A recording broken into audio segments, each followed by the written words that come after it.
믿기 힘든 일이 벌어졌습니다. 중국 상류층 출신 베이징 대학교 교수가 하버드 학술회의에서 한글 같은 미개한 문자가 학문적 가치가 있느냐며 공개적으로 모독했다고 합니다. 놀랍게도 이 교수는 한국 교수들 앞에서 한국어는 중국어의 아류에 불과하다며 한국인들의 열등감 감추기일 뿐이라고 조롱했습니다. 그런데 더 충격적인 건 하버드 교수가 이에 맞서 한글의 과학적 우수성을 증명해내며 중국 교수를 완전히 논파해버렸다는 점입니다. 도대체 무슨 일이 있었던 걸까요? 그 충격적인 사연 지금 시작합니다. 안녕하세요. 저는 하버드 대학교 언어학과 교수 마이클 존슨입니다. 30년간 이 대학에서 언어학을 가르치며 수많은 국제 학술회의를 주관해왔었죠. 그런데 지난주 제가 목격한 일은 정말 충격적이었습니다. 아직도 그 순간을 생각하면 가슴이 뜨거워져요. 하버드에서 주최한 아시아 언어와 디지털 혁명이라는 국제 학술회의에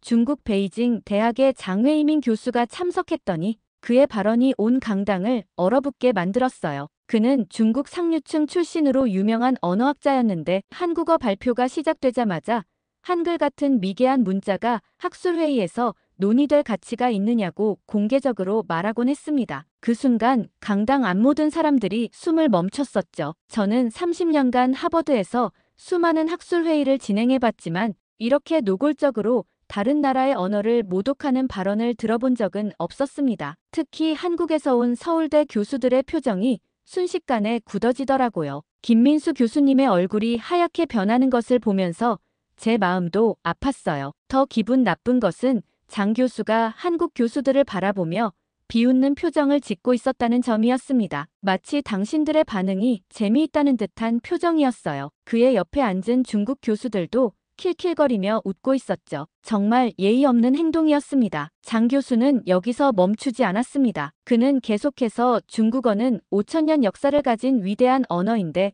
한국어는 중국어의 아류에 불과하다며 한글은 단순한 표음 문자로 한자의 깊이를 따라올 수 없다고 주장했더니 제가 보기에도 이건 명백한 학문적 오만이었어요. 그의 목소리에는 중국 상류층 특유의 거만함이 배어 있었죠. 이때 정말 기분 나빴던 것은 그가 한국인들은 자신들만의 문자를 만들어냈다고 자랑하지만 결국 한자를 버리지 못하고 섞어서 쓰고 있지 않느냐며 이것만 봐도 한글의 한계를 알 수 있다고 말했을 때였어요. 한국에서 온 박사과정 학생 한 명이 눈물을 글썽이는 것을 봤어요. 그 학생의 이름은 이지은이었는데 한글 연구로 박사 논문을 쓰고 있었거든요. 더 가관인 것은 그가 한국인들이 한글을 자랑스러워하는 것은 자신들의 열등감을 감추기 위한 것이라고 말했을 때였습니다. 이 말에 한국에서 온 모든 사람들이 충격을 받았어요. 특히 이지은 학생이 교수님, 그런 식으로 말씀하시면 안 됩니다라고 떨리는 목소리로 항의했는데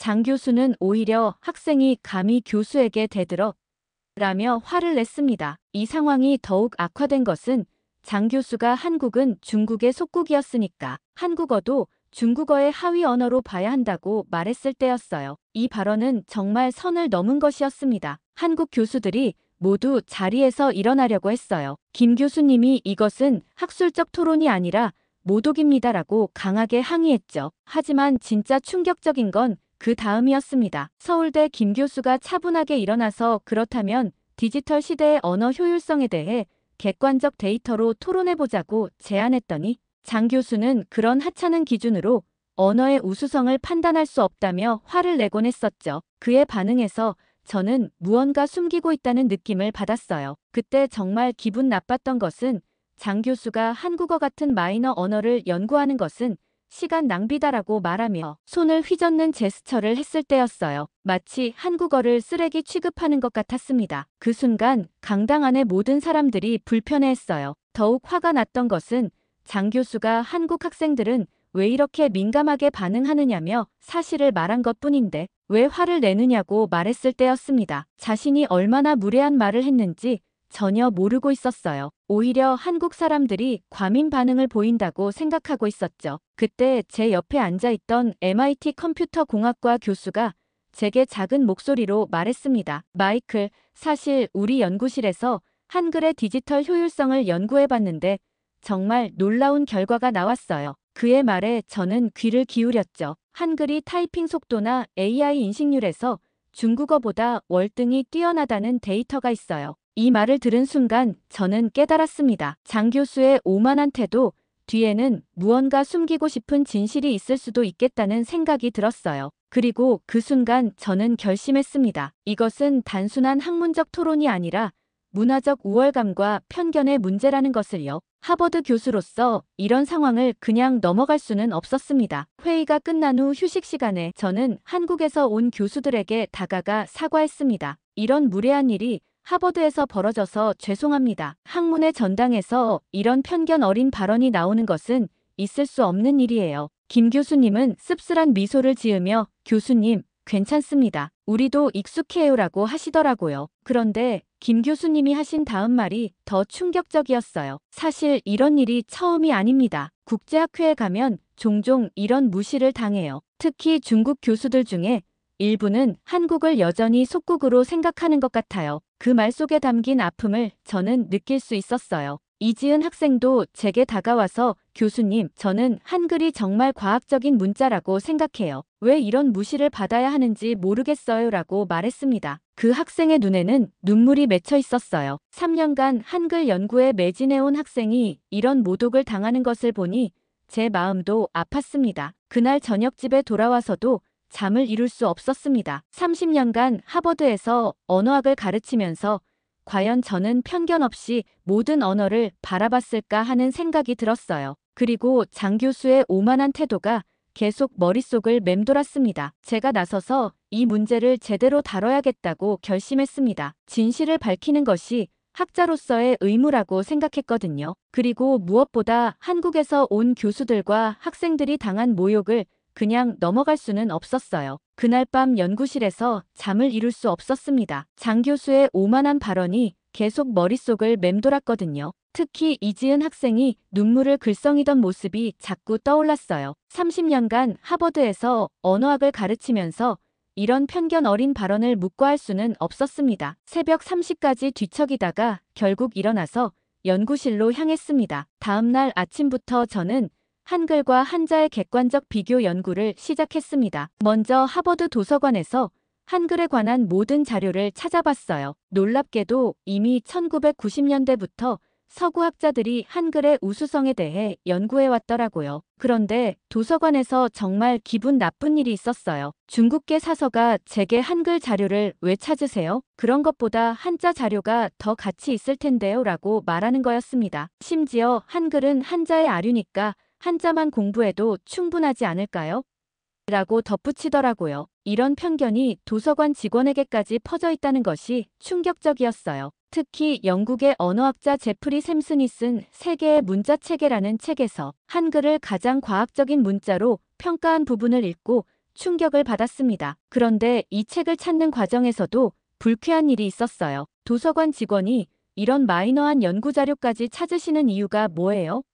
라고 물어보는 거였습니다. 그런데 더 놀라운 것은 MIT 공과대학과 공동으로 진행한 디지털 입력 속도 실험이었어요. 20명의 중국어 원어민과 20명의 한국어 원어민을 대상으로 같은 길이의 텍스트를 타이핑하는 시간을 측정했더니 결과는 충격적이었습니다. 한글의 평균 입력 속도가 한자보다 무려 60% 빠르다는 사실이 밝혀졌어요. 그런데 이 실험을 진행하는 과정에서 정말 어이없는 일이 있었습니다. 중국계 실험 참가자 중 한 명이 이 실험은 공정하지 않다. 한자가 더 복잡하니까 당연히 시간이 더 걸리는 거다라고 항의하는 거였어요. 그러면서 한자의 진정한 가치는 속도가 아니라 깊이에 있다고 주장했습니다. 더 기분 나빴던 것은 그 참가자가 한국어는 소리만 표현하는 얕은 문자지만 한자는 의미를 담고 있는 깊은 문자다라고 말했을 때였어요. 이런 편견이 일반인들에게도 깊이 뿌리박혀 있다는 것을 느꼈습니다. 이 실험을 진행하면서 알게 된 사실이 더욱 흥미로웠어요. 한글은 자음과 모음의 조합으로 이루어져 있어서 타이핑할 때 손가락의 움직임이 매우 효율적이었습니다. 반면 한자는 복잡한 획순과 구조 때문에 입력 시간이 오래 걸렸더라고요. 특히 중국어를 입력할 때는 한자 하나를 찾기 위해 여러 번의 선택 과정을 거쳐야 했어요. 그런데 실험 결과를 발표했을 때 중국계 대학원생들이 강하게 반발했습니다. 이런 기계적인 측정으로 문자의 우수성을 판단할 수 없다며 한자의 문화적 가치를 무시하는 것이다라고 주장했어요. 심지어 서구인들이 동양 문화를 이해하지 못하는 것 같다는 말까지 했습니다. 더 놀라운 것은 AI 텍스트 인식 정확도였어요. 구글과 마이크로소프트의 최신 AI 시스템에서 한글은 98.2%의 정확도를 보인 반면 한자는 84.7%에 그쳤더라고요. 이는 한글의 표현 문자적 특성과 과학적 설계 원리 때문이었습니다. 한글은 소리를 그대로 문자로 옮긴 것이기 때문에 AI가 패턴을 학습하기 쉬웠던 거죠. 그런데 이 결과를 발표했을 때도 중국계 연구원들의 반응이 좋지 않았어요. AI 인식률이 높다고 해서 문자가 우수한 것은 아니다라며 한자는 AI가 아닌 인간의 지혜로 만들어진 문자다라고 주장했습니다. 심지어 서구의 기술 중심적 사고방식으로 동양 문자를 평가하는 것은 부적절하다고 말하기도 했어요. 실험을 진행하는 동안 저는 한글의 창제 원리에 대해 깊이 공부하게 되었습니다. 15세기 세종대왕이 발음기관의 모양을 본떠 자음을 만들고 천지인 사상을 바탕으로 모음을 설계했다는 사실을 알고 나니 이것은 단순한 문자가 아니라 과학적 혁명이었습니다. 특히 기역이 혓뿌리가 목구멍을 막는 모양을, 니은이 혀끝이 윗잇몸에 닿는 모양을 본떴다는 것을 알았을 때는 정말 감탄했어요. 이런 과학적 원리를 15세기에 적용했다는 것이 놀라웠습니다. 그런데 이런 사실들을 중국계 동료들에게 설명했을 때 그들의 반응이 시큰둥했어요. 그런 것들은 다 한국인들이 후에 갖다 붙인 이야기일 것이다라고 말하거나 15세기에 그런 고도의 과학적 사고가 가능했을 리 없다고 의심하는 거였습니다. 하버드 도서관에서 한글 관련 논문들을 찾아보니 이미 서구 언어학자들 사이에서 한글은 세계에서 가장 과학적인 문자로 인정받고 있었어요. 특히 독일의 언어학자들이 한글의 체계성을 극찬했더니 제가 왜 이런 사실을 몰랐는지 부끄러웠습니다. 연구를 하면서 가장 놀라웠던 것은 한글의 정보 압축 효율성이었습니다. 같은 정보를 전달하는데 한글은 한자보다 40% 적은 글자 수를 사용한다는 사실을 발견했어요. 이는 한글의 모아쓰기 방식 때문이었는데 하나의 글자 안에 자음과 모음이 조합되어 하나의 음절을 표현하는 방식이 정말 효율적이었습니다. 그런데 이런 연구 결과들을 동료들에게 공유할 때마다 불쾌한 반응들을 마주해야 했어요. 특히 중국계 교수들은 한글 연구에 너무 많은 시간을 투자하는 것 같다며 더 중요한 연구가 있지 않겠느냐고 말했습니다. 3일간의 집중 연구 끝에 저는 확신했어요. 장 교수의 발언은 완전히 잘못되었다는 것을요. 오히려 한글이 디지털 시대에 가장 적합한 문자 체계라는 것을 데이터로 증명할 수 있었습니다. 이제 이 사실을 학계에 공개적으로 밝혀야 했어요. 하지만 주변의 반응을 보니 쉽지 않을 것 같았습니다. 이미 많은 사람들이 편견에 사로잡혀 있었고 한글의 우수성을 인정하려 하지 않았어요. 그래도 진실을 숨기는 것은 학자로서 할 수 없는 일이었거든요. 일주일 후 저는 하버드 대강당에서 긴급 학술 발표를 주최했습니다. 제목은 디지털 시대의 문자 효율성, 한글의 과학적 우수성에 대한 객관적 검증이었어요. 장 교수도 당연히 초청했었죠. 사실 그에게 직접 전화를 걸어서 참석을 요청했는데 그는 흥미로운 발표가 될 것 같다며 비웃는 듯한 목소리로 대답했어요. 그런데 전화 통화 중에 정말 기분 나빴던 것은 장 교수가 혹시 한국 정부에서 돈을 받고 한글 홍보를 하는 것은 아니겠죠?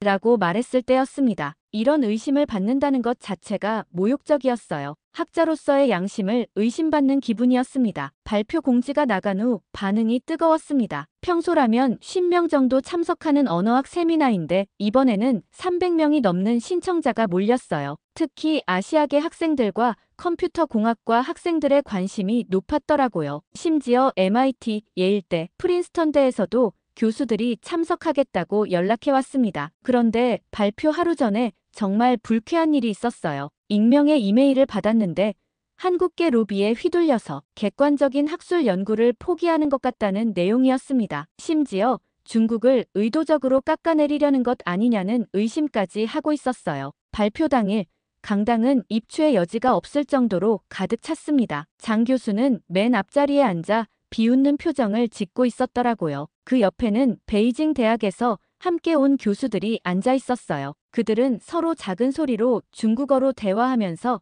킬킬거리고 있었습니다. 아마 제가 한글을 옹호하는 것을 우스꽝스럽게 생각했을 거예요. 더 기분 나빴던 것은 발표가 시작되기 전에 장 교수가 큰 소리로 오늘은 코미디 쇼를 보러 왔다고 말하는 것을 들었을 때였어요. 그의 말에 다른 중국 교수들이 웃음을 터뜨렸습니다. 정말 무례한 행동이었어요. 발표를 시작하기 전 저는 잠시 숨을 고르며 강당을 둘러봤습니다. 한국에서 온 교수들과 학생들이 긴장한 표정으로 저를 바라보고 있었어요. 그들의 눈빛에서 기대와 걱정이 동시에 느껴졌습니다. 특히 이지은 학생이 떨리는 표정으로 앉아있는 것을 보니 더욱 책임감이 느껴졌어요. 오늘 제가 발표할 내용은 일부 학자들의 편견 어린 발언에 대한 과학적 반박입니다라고 시작하니 장 교수의 표정이 굳어지더군요. 그는 아마도 자신을 겨냥한 발표라는 것을 즉시 알아차린 것 같았어요. 저는 차근차근 데이터를 제시하기 시작했습니다. 그런데 발표 시작 5분도 안 되어서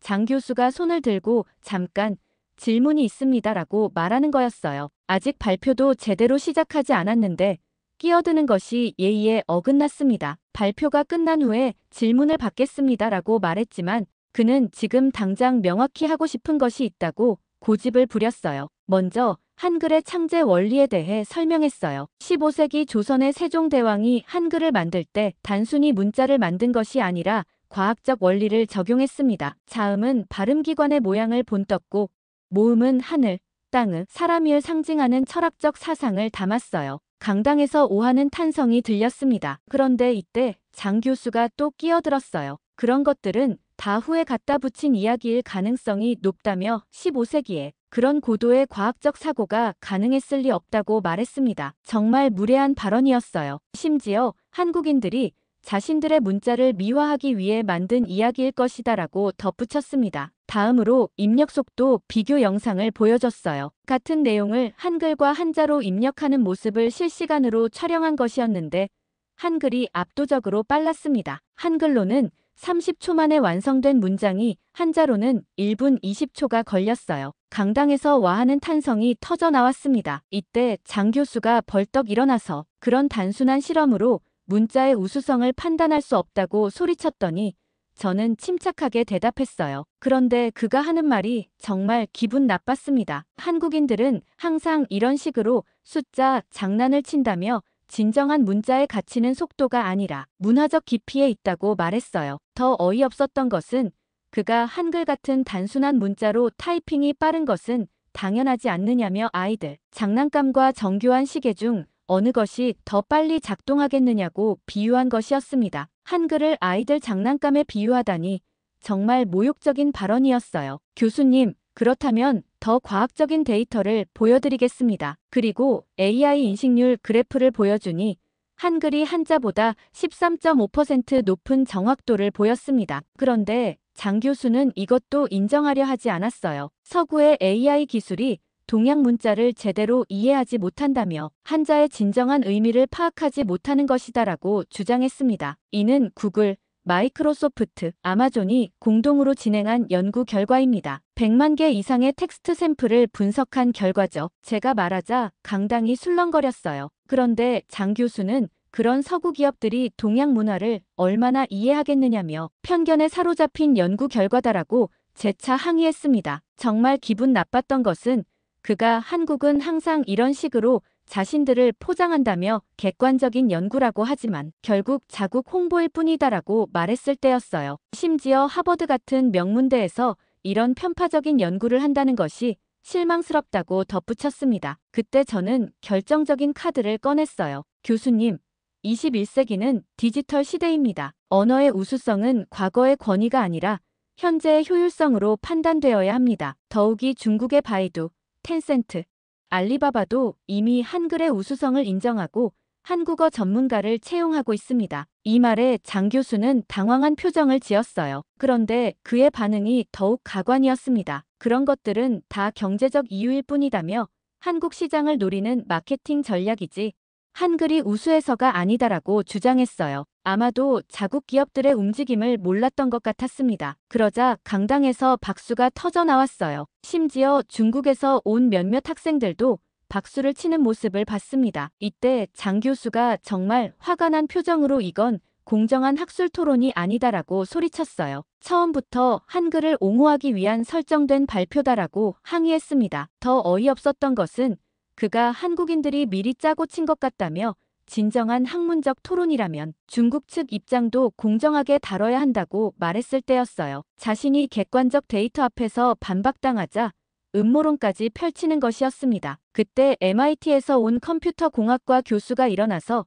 저희도 비슷한 연구를 해봤는데 결과는 동일했습니다라고 증언했어요. 그러자 장 교수는 서구 학자들끼리 짜고 치는 것 같다며 동양 문화에 대한 편견이 있는 것 아니냐고 반발했습니다. 이때 정말 황당했던 것은 장 교수가 한국 정부가 해외 대학에 로비를 하고 있다는 소문이 있다며 혹시 그런 영향을 받은 것은 아니냐고 의심한 것이었어요. 이런 말을 공개적으로 하다니 정말 선을 넘은 발언이었습니다. 결국 장 교수는 할 말을 잃고 자리에 주저앉았습니다. 그런데 그의 표정을 보니 인정하기 싫어서 안달이 난 것 같았어요. 입술을 꽉 다물고 팔짱을 끼고 앉아있는 모습이 어린아이 같았습니다. 발표가 끝난 후 질의응답 시간에도 장 교수는 계속 트집을 잡으려 했어요. 이런 연구가 진정 객관적이라고 생각하느냐며 한국에 유리한 데이터만 선별적으로 제시한 것 아니냐고 물었습니다. 심지어 서구 중심적 시각으로 동양 문화를 재단하는 것 같다고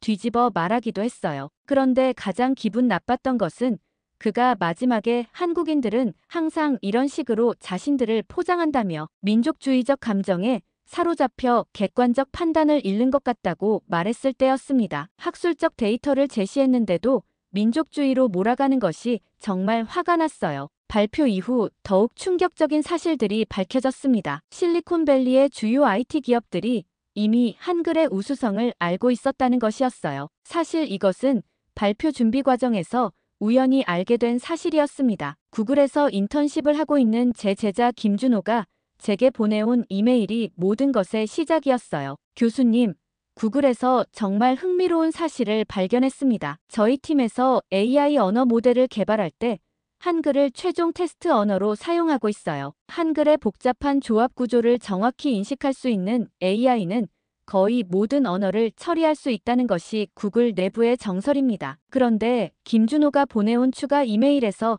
정말 기분 나빴던 사실을 알게 되었어요. 교수님, 구글 내부에서도 중국계 직원들이 한글 연구에 대해 부정적인 반응을 보이고 있어요. 한국 시장을 위한 마케팅 전략일 뿐이라고 말하면서 한글의 진정한 가치를 인정하려 하지 않아요. 이 이메일을 받고 저는 즉시 실리콘밸리의 인맥들에게 연락을 취했습니다. 스탠포드 대학교 AI 연구소에서 함께 일했던 동료들, 그리고 구글, 마이크로소프트, 애플에서 일하는 연구진들과 통화했어요. 그들이 들려준 이야기는 정말 놀라우면서도 기분 나빴습니다. 구글의 한국계 개발자 박성민 박사로부터 받은 내부 자료에 따르면 구글은 2019년부터 AI 언어 모델 개발 시 한글을 최종 테스트 언어로 사용하고 있었어요. 그런데 박 박사가 전해준 뒷이야기가 정말 화가 났습니다. 교수님, 사실 이런 사실을 공개하는 것에 대해 중국계 동료들이 강하게 반발하고 있어요. 왜 한국을 띄워주려고 하느냐며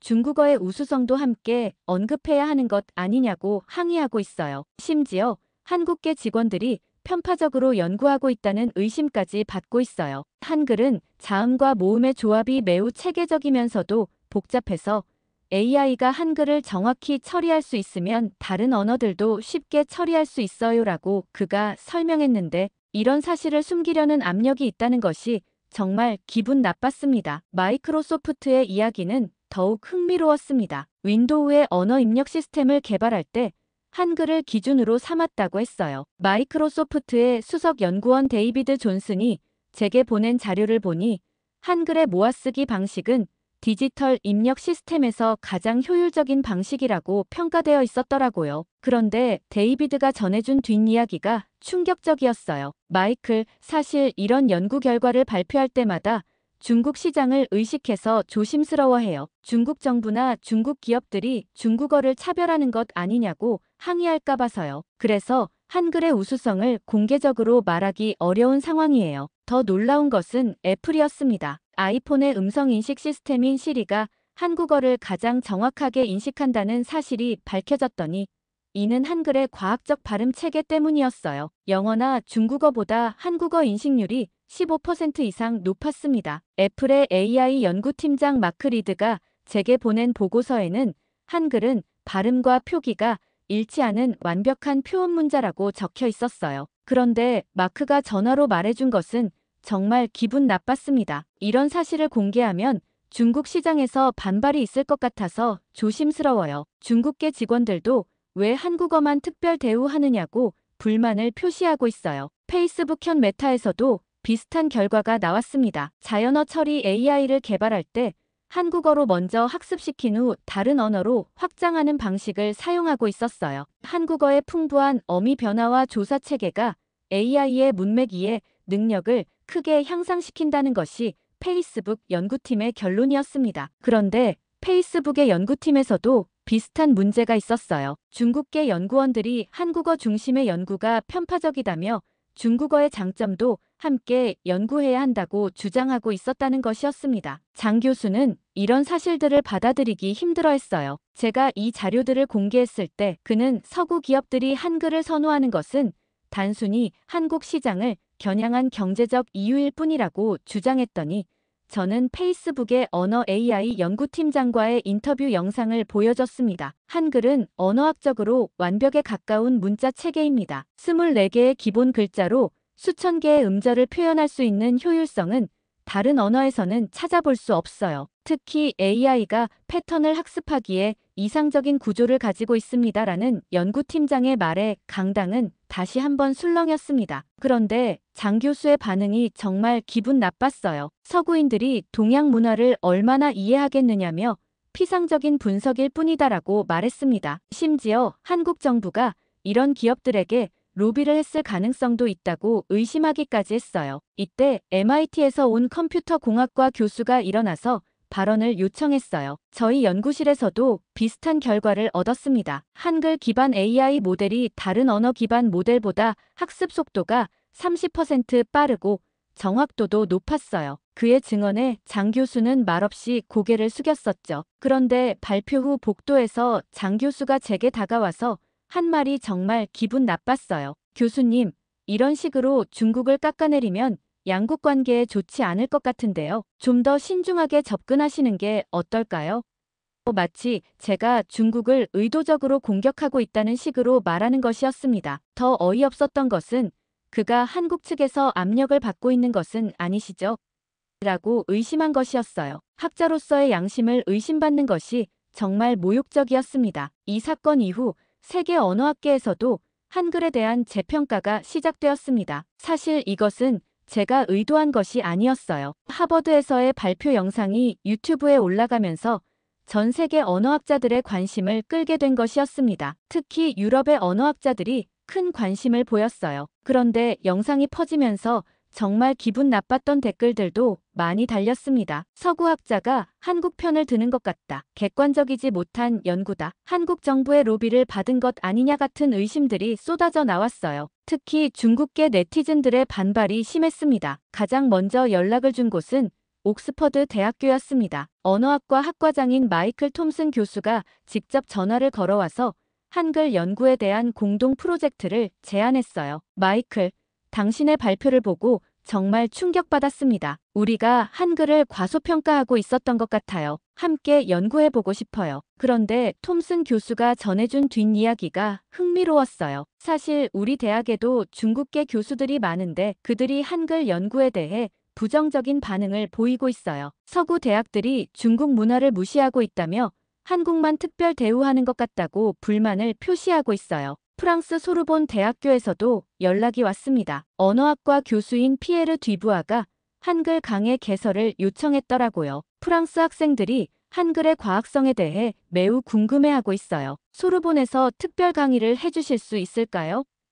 프랑스어로 진행된 통화였는데 그의 목소리에서 진정한 학문적 열정이 느껴졌습니다. 그런데 피에르 교수도 비슷한 고민을 토로했어요. 우리 대학에도 중국에서 온 교수들이 있는데 한글 연구에 대해 편파적이다라며 중국어의 우수성도 함께 다뤄야 한다고 주장하고 있어요. 정치적으로 민감한 문제가 되고 있어서 조심스러워요. 독일에서의 반응은 더욱 뜨거웠어요. 막스 플랑크 언어학 연구소에서 한글 연구 프로젝트를 시작했다는 소식이 들려왔습니다. 연구소장인 클라우스 밀러 박사가 보낸 논문 초안을 보니 한글은 인류가 만든 가장 합리적인 문자 체계라고 평가했더라고요. 특히 자음과 모음의 조합 방식이 수학적으로 완벽하다며 이것은 15세기의 기적이라고 표현했어요. 그런데 클라우스 박사가 전해준 이야기가 정말 기분 나빴어요. 독일 내 중국계 학자들이 우리 연구에 대해 서구 중심적 편견이라며 강하게 반발하고 있어요. 심지어 독일이 중국을 견제하기 위해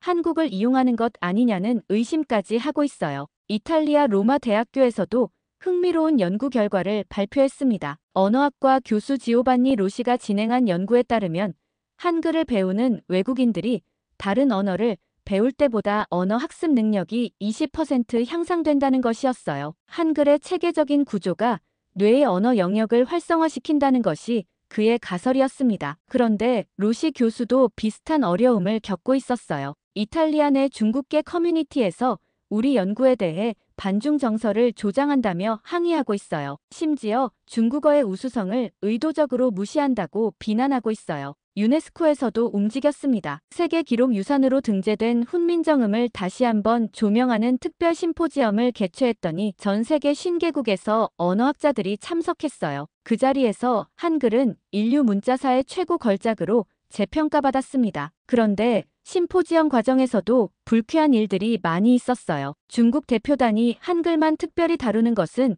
형평성에 어긋난다며 중국의 한자도 동등하게 다뤄야 한다고 주장했습니다. 심지어 서구 학자들이 아시아 문화를 제대로 이해하지 못하고 있다고 비판하기도 했어요. 심포지엄에서 가장 인상적이었던 발표는 영국의 언어학자 제임스 하워드의 것이었어요. 한글은 단순히 문자가 아니라 언어학의 교과서입니다. 음성학, 음향학, 형태학의 모든 원리가 완벽하게 녹아있어요. 15세기에 이런 문자를 만들었다는 것은 정말 경이로운 일입니다라고 말했더니 참석자들이 모두 기립박수를 보냈어요. 그런데 발표 후 중국 측 대표가 즉석에서 반박했어요. 그런 평가는 너무 주관적이다며 한자의 역사와 문화적 깊이를 간과한 것이다라고 주장했습니다. 심지어 서구 학자들의 동양 문화에 대한 이해 부족을 보여준다고 비판했어요. 러시아 모스크바 대학교에서도 한글 연구가 시작되었습니다. 언어학과 교수 이반 페트로프가 키릴 문자와 한글의 비교 연구를 진행했는데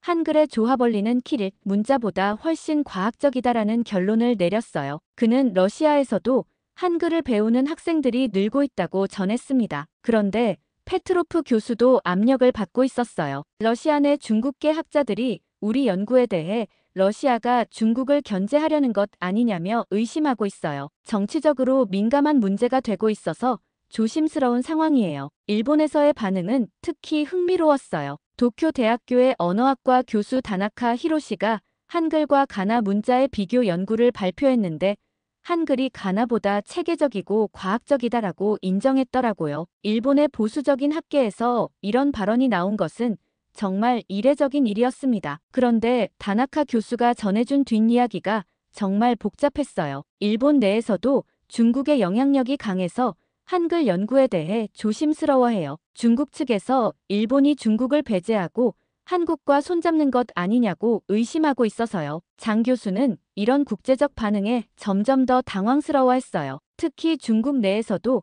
한글의 과학성을 인정해야 한다는 목소리가 나오기 시작했거든요. 베이징 대학의 젊은 언어학자들이 한글 연구 모임을 만들었다는 소식도 들려왔습니다. 그런데 이런 움직임에 대해 중국 내 기성학자들의 반발이 심했어요. 젊은 학자들이 서구의 편견에 물들고 있다며 중국 문화의 우수성을 잊고 있다고 비판했습니다. 심지어 한국의 문화 침투에 넘어가고 있다는 극단적인 반응도 나왔어요. 가장 인상적이었던 것은 하버드 도서관에 한글 학습서를 찾는 중국 유학생들이 늘어났다는 사실이었어요. 도서관 사서가 제게 말하기를 한글을 배우면 언어학 연구에 도움이 된다는 소문이 퍼졌더라고요. 그런데 이런 학생들이 중국계 선배들로부터 압력을 받고 있다는 소식도 들려왔어요. 왜 중국인이 한글을 배우려고 하느냐며 조상을 배신하는 것 아니냐는 비난을 받고 있다는 것이었습니다. 심지어 한국 문화에 세뇌당했다는 극단적인 반응도 있었어요. 아이러니하게도 장 교수의 무례한 발언이 오히려 한글에 대한 관심을 증폭시킨 셈이었습니다. 그의 오만한 태도가 많은 사람들에게 과연 한글이 정말 열등한 문자일까?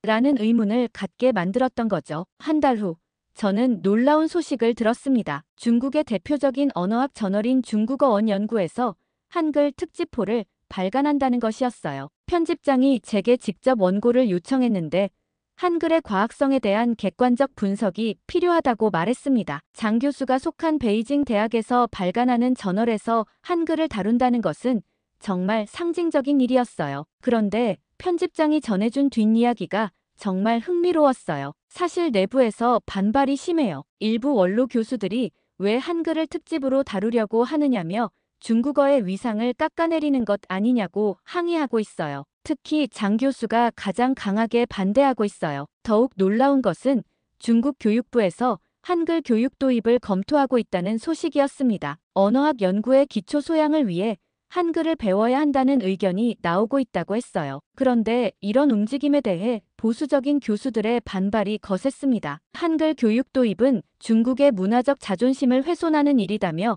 중국 학생들이 한국 문화에 물들 위험이 있다고 주장했어요. 심지어 한국의 문화 침투 전략에 넘어가는 것 아니냐는 극단적인 반응도 나왔습니다. 장 교수는 이런 움직임들을 보면서 점점 고립되어 가고 있었습니다. 그의 제자들조차 교수님의 발언이 너무 과격했던 것 같다며 거리를 두기 시작했어요. 심지어 베이징 대학 내에서도 그의 입지가 좁아지고 있었습니다. 6개월 후 장 교수로부터 예상치 못한 연락이 왔습니다. 그는 베이징에서 한글 연구를 시작했다며 제게 조언을 구했어요. 전화를 받았을 때 그의 목소리는 처음 만났을 때와는 완전히 달랐습니다. 겸손하고 진중한 톤이었어요. 스미스 교수님, 제가 너무 오만했습니다. 한글의 과학성을 직접 연구해보니 정말 놀랍더라고요. 6개월 동안 한글을 공부하면서 제가 얼마나 편견에 사로잡혀 있었는지 깨달았습니다. 그의 말에서 진정한 반성이 느껴졌어요. 그런데 그가 전해준 뒷이야기가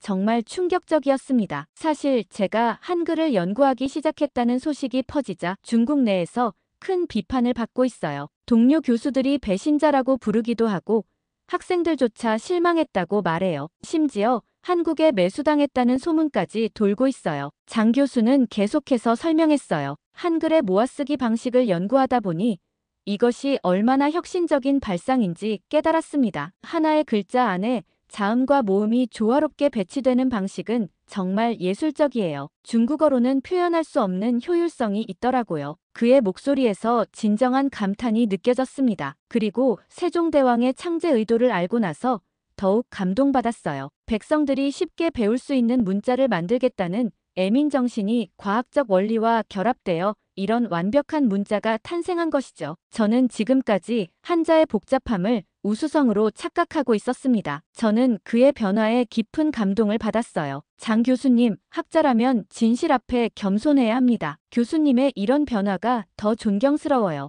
그러자 그는 제가 하버드에서 했던 발언들이 정말 부끄럽습니다. 한국 교수님들께 사과드리고 싶어요라고 말했습니다. 그런데 그가 전해준 다음 이야기가 정말 안타까웠어요. 교수님, 제가 한글의 우수성을 인정했다는 소식이 퍼지자 베이징 대학에서 제 입지가 정말 어려워졌어요. 일부 동료들이 중국의 체면을 깎아내렸다며 저를 비난하고 있어요. 심지어 한국 정부로부터 돈을 받았다는 악소문까지 퍼뜨리고 있어요. 더 놀라운 소식은 중국의 AI 기업들도 한글 기반 언어 모델 개발을 시작했다는 것이었습니다. 바이두와 알리바바가 한국어 전문가들을 대거 채용하고 있었더라고요. 한글로 학습된 AI가 중국어 처리에서도 더 높은 성능을 보인다는 연구 결과가 나왔기 때문이었어요. 장 교수는 바이두에서 진행한 실험을 직접 봤는데 한글 기반 AI가 중국어 감정 분석에서 기존 모델보다 25% 높은 정확도를 보였어요. 한글의 풍부한 어미 변화가 AI의 문맥 이해 능력을 크게 향상시킨다는 것을 확인했습니다라고 말했습니다. 그런데 그가 전해준 중국 내부 상황이 정말 복잡했어요. 이런 연구 결과가 나와도 공개적으로 발표하기 어려운 상황이에요. 중국 기업이 왜 한글을 연구하느냐며 중국 문화를 배신하는 것 아니냐는 비판이 쏟아지고 있어요. 심지어 한국의 문화 침투에 넘어갔다는 극단적인 반응도 있어요. 하버드에서는 이제 한글 강의가 정규 과목으로 개설되었습니다. 수강 신청 첫날에 정원이 가득 찰 정도로 인기가 높았어요. 특히 컴퓨터 공학과와 언어학과 학생들이 많이 몰렸더니 미래의 AI 개발자라면 한글을 알아야 한다는 인식이 퍼져 있었습니다. 그런데 여전히 불쾌한 일들이 있었어요. 중국계 학생들 중 일부가 왜 한글만 특별 대우하느냐며 중국어 강의도 늘려야 한다고 요구하고 있었습니다. 심지어 한국 편만 들고 있다는 비난도 받았어요. 제가 담당하는 한글과 디지털 혁명 강의에는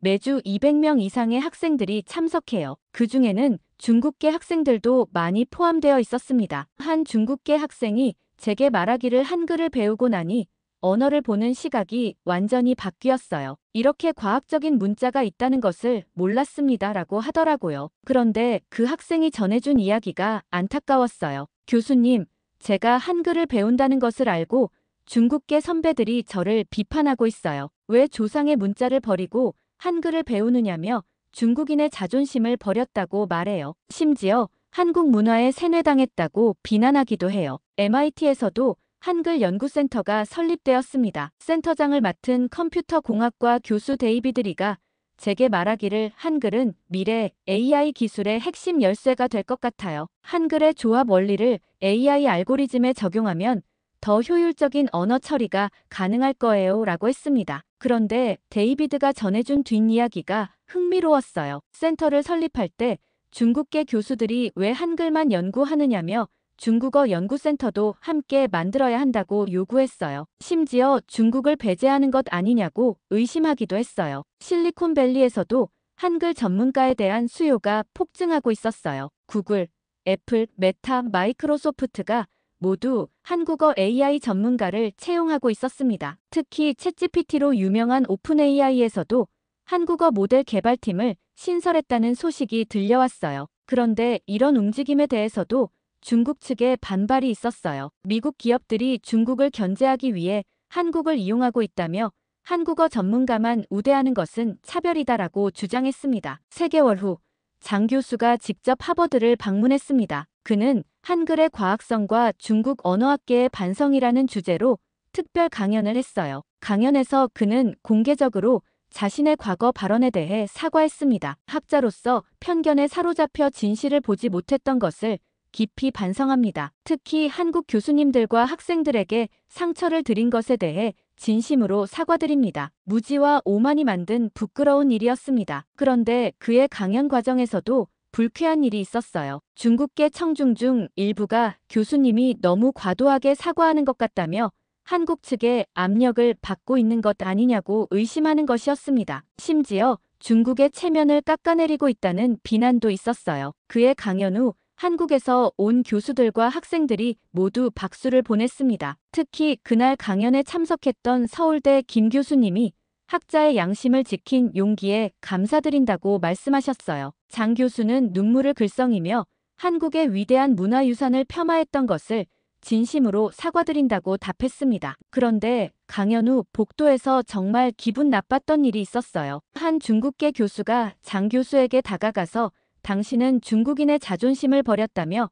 동포를 배신했다고 비난하는 것이었습니다. 심지어 한국 정부로부터 돈을 받았다는 모욕적인 말까지 했어요. 장 교수는 마지막으로 이렇게 말했어요. 600년 전 세종대왕의 해안이 21세기에 와서 빛을 발하고 있습니다. 한글은 단순한 문자가 아니라 미래를 내다본 과학적 혁명이었어요. 저는 이제 제 학생들에게 한글의 우수성을 가르치고 있습니다. 그리고 편견 없는 학문적 태도의 중요성도 함께 가르치고 있어요. 그런데 그가 중국으로 돌아간 후 들려온 소식이 정말 안타까웠어요. 베이징 대학에서 그의 입지가 더욱 어려워졌다는 것이었습니다. 일부 동료들이 그를 배신자라고 부르며 따돌리고 있었어요. 심지어 한국의 스파이라는 악소문까지 퍼뜨리고 있었습니다. 그럼에도 불구하고 장 교수는 포기하지 않았어요. 그는 젊은 학생들을 중심으로 한글 연구 모임을 만들어 꾸준히 연구를 이어가고 있었습니다. 진실은 언젠가 밝혀질 것이다라는 믿음으로 버티고 있었어요. 이제 전 세계가 한글의 가치를 인정하고 있습니다. 유네스코에서는 세계 한글의 날을 제정하자는 논의가 진행되고 있어요. 유럽연합에서도 한글을 공식 연구 언어 중 하나로 지정하는 방안을 검토하고 있다고 합니다. 그런데 여전히 일부 중국계 학자들의 반발이 계속되고 있어요. 서구 세계가 중국을 견제하기 위해 한국을 이용하고 있다며 한글 열풍은 인위적으로 만들어진 것이다라고 주장하고 있습니다. 하버드 교수로서 이런 역사적 변화를 목격할 수 있어 영광이었어요. 한 사람의 편견 어린 발언이 오히려 진실을 밝히는 계기가 되었다는 것도 참 아이러니한 일이었습니다. 그리고 장 교수의 용기 있는 변화가 더욱 감동적이었어요. 앞으로도 한글의 우수성을 알리고 편견 없는 학문적 연구를 위해 더욱 노력하겠습니다. 그리고 진정한 학자라면 국적이나 민족을 떠나서 오직 진실만을 추구해야 한다는 것을 다시 한번 깨달았어요. 마지막으로 한 가지 더 말씀드리고 싶은 것은 이 모든 일을 통해 제가 배운 것이 있어요. 진정한 학자라면 자신의 기존 믿음이 틀렸다는 것을 인정하는 용기가 필요하다는 것입니다. 한글의 우수성을 인정하는 것은 한국을 편드는 것이 아니라 과학적 사실을 받아들이는 것이었어요. 그리고 편견과 오만이 얼마나 위험한 것인지도 깨달았습니다. 장 교수의 초기 발언들이 얼마나 많은 사람들에게 상처를 주었는지, 그리고 그런 편견이 학문적 진보를 얼마나 방해하는지 목격했어요. 앞으로는 더욱 겸손하고 열린 마음으로 연구에 임하겠습니다. 세종대왕의 한글 창제 정신이 600년이 지난 지금도 전 세계에 감동을 주고 있다는 것이 정말 놀라웠어요. 백성을 사랑하는 마음에서 출발한 문자가 이렇게 과학적이고 미래지향적일 수 있다는 것이 감동적이었습니다. 한국인들이 정말 자랑스러워해야 할 문화유산이라고 생각해요. 긴 이야기 시청해주셔서 감사합니다. 이야기가 마음에 드셨다면 좋아요와 구독 부탁드립니다.